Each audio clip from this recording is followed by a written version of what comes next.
address one more time, and that's a way that you can get this book. And it sounds like a wonderful book that definitely a lot of folks need to use on a regular basis and doing things consistently in that way. Yeah. Now, you mentioned and earlier I'll put about... in a plug for my other book, my business book, yes. the one I mentioned earlier, Guerrilla Marketing to Heal the World. That is, of my 10 books, I think it is the best that I've ever written and the one that could really change the whole way business is done in this country. And that one I'm not giving away, but you can go to goingbeyondsustainability.com, click on the book cover, and either order it from your favorite bookseller or order it from me if you'd like an autograph. And it's not expensive. It's under $25. Yeah, that's not bad at all. I mean, one of the jokes, we have a poetry group that meets out at Hayti, which is one of the cultural arts centers that I work at, and they are always selling their poetry books, and the running routine that folks have is when they're selling the books, it's like, somebody will say that the book is $10 or it might be $15, and then the crowd will chant back, only $10. So they'll make this whole routine about the fact that so they can say the same thing about yours. Only $25. So it's not that bad in terms of you get a 350-page book with really cutting-edge thinking. Not a little skinny poetry chapbook. I love poetry. My wife and I actually met when we were both reading poetry at the same open reading.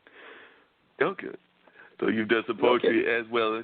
One of the things I found out really interesting, just kind of changing topics, I do want to get back to what we're talking about in terms of some of the environmental stuff, but a number of the poets that we have at the Cultural Arts Center and just around the country, because they come from throughout the country, are doing poetry that deals with what you're talking about. A lot of the poetry community and a lot of the film community are dealing with social change and using the arts as a means to address those social changes, because I know there's at least a couple of poets that have done poems that revolve around social change issues. It might be things around racism, feminism, race relations, a number of topics, the school-to-prison pipeline, a number of topics like that they address using the abuse issues, things of that nature, but they use the poetry as a means to make their point. And I do believe that there's at least one or two poems that I remember that definitely touched on the environment as well. I wish I could think of the poets and the titles of the poems, but they're not coming to me right now.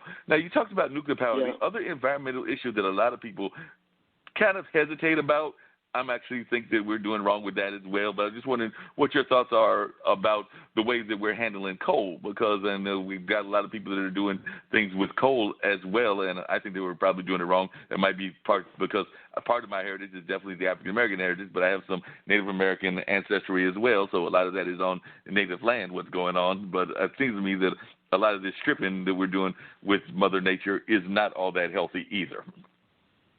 Okay, I may make some enemies here, but I'm going to say that I think the time has come for us not to be burning fossil fuels and not to be digging it up anymore, that we have many, many alternatives, that those things create an awful lot of toxicity, and unfortunately even wood is renewable, but it's not green. Pollution, lung diseases, all that stuff that happens when you burn anything is a problem. And I do think we need, you talked earlier about environmental justice. Obviously, we can't just say to the coal industry, you're done, your people can go out on the breadline.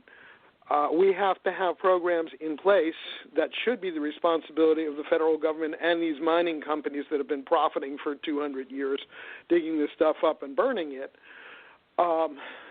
We need to have job retraining. And I think wouldn't it be great if we had a Marshall Plan style program that would employ the people who used to work in the coal mines or used to work in the oil refineries to go and greenify this great country of ours.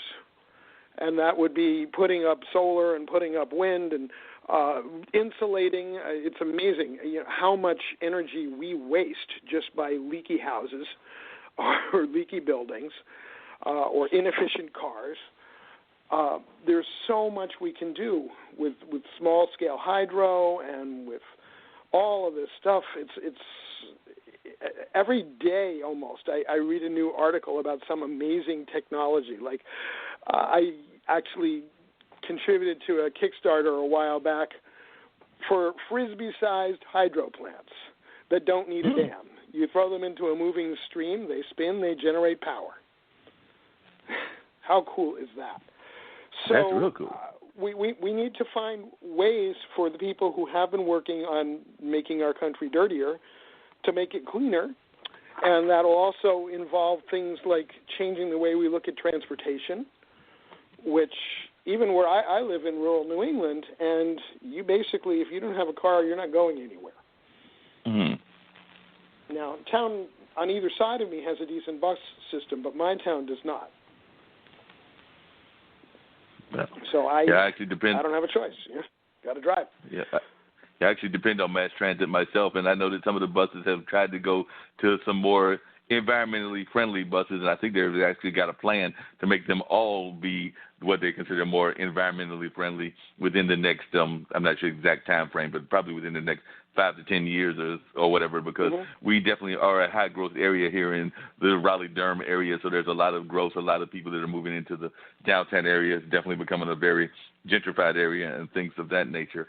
Well, one of the things I'm curious as to what you tell people in regards to this is, I actually live in an apartment complex, and a lot of the times the apartment complexes are managed by people that aren't in the same state that they're in. And the same can be said with some of these developers that are coming into places, and might be someplace like Raleigh and a Durham, North Carolina, or it might be someplace like Harlem, New York, and places like that. So what kind of words do you give people to encourage them, or how do you encourage people to get these corporations that are not necessarily in their area to also go green and to do the green thing? Because like I said, I mean, the apartment complex that I live in is based out of Florida. I mean, it's here, but their offices are Florida-based.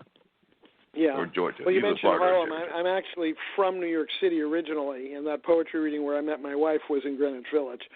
And we got to tour in the South Bronx, in a really economically depressed area.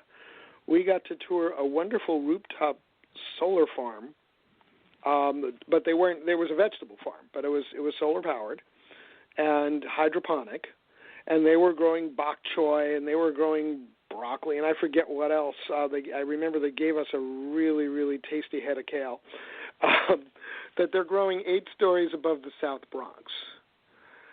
And the good news is that most corporations at this point, at least the bigger ones, have, if not a sustainability department, they at least have a sustainability coordinator. And even the oil companies have been pushing, when Trump tried to pretend that there's no such thing as climate change, it was ExxonMobil that pushed back and said, hey, wait a minute. And that was a shock to me, because ExxonMobil has been part of the problem for most of its history, and now they're beginning to get a little bit enlightened. You look at a company like Walmart. What Walmart has, I have a number of reasons why Walmart is not a place I prefer to shop, and I don't shop there. But I give them a lot of props for what they've done to green the supply chain, because they have the economic clout to say to people, if you want to sell in our store, you got to get rid of this 5 layers of packaging and give us something simpler. And people do it because they want to have that market. So in all my years of consulting and writing and speaking, I haven't done as much to green the business world as they have with that one simple dictate that said, you got to do it this way if you want to sell here. Now, that doesn't mean that their hands are clean on labor issues or some of the other reasons why I don't choose to shop there. But it is phenomenal what they've been able to do. And I went to a conference. I was actually moderating a couple of panels, and the panels that I was moderating, the people that were speaking were from Coca-Cola, they were from Pirelli Tire. The corporate world has figured out that they need to do something. They cannot wait for the government, and they especially can't wait for this government. But even in the Obama years, it was pretty clear that you could not wait around for the government to do it for you. If you thought this was an issue, and it is, you have to deal with it. And all of these companies have reaped enormous benefits, and I talk about this in Guerrilla Marketing to Heal the World.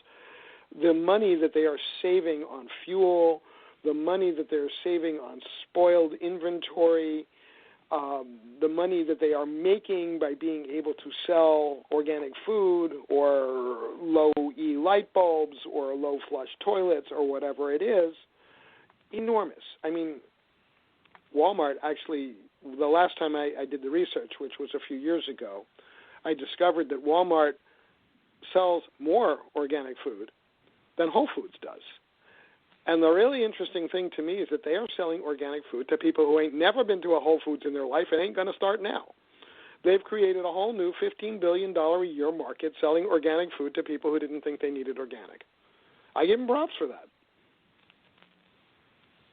Yeah, definitely. It sounds like they definitely need those kind of positive props and everything. Now, you said that you had done some work in, I believe it was Texas. I was just wondering, did you ever get by, because one of the films that we showed was a film about a town called Mossville, which apparently is a community in Louisiana that has been contaminated and uprooted by petrochemical plants, and is the community has actually been coming to terms with the loss of their ancestral home, because a lot of people had actually lived there, I guess, through like slavery and things of that nature, but they're actually fighting a lot in Louisiana. So I didn't know if any of your work had carried you to that part of the world as well, because I know a young lady, no, actually, Michelle the only time Lanier. I've ever been in, I was to Louisiana on my honeymoon. We went to New Orleans. That was 1984. So I really can't speak with any knowledge on the ground of situations there, but I've certainly read a lot. It is definitely a hotbed of environmental justice issues. Like Texas, it's heavily polluted.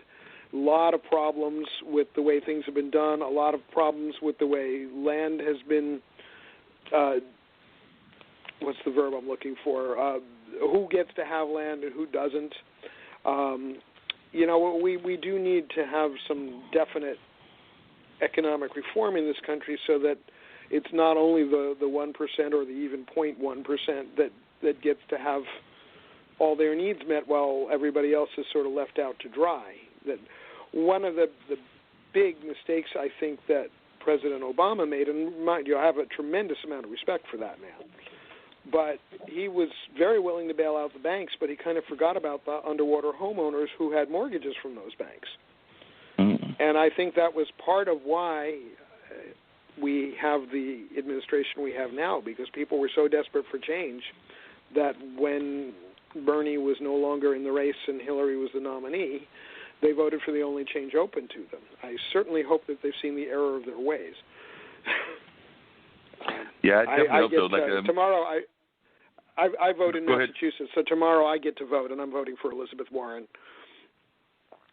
And that's actually who I voted for as well. I mean, I don't have to announce that, but I did.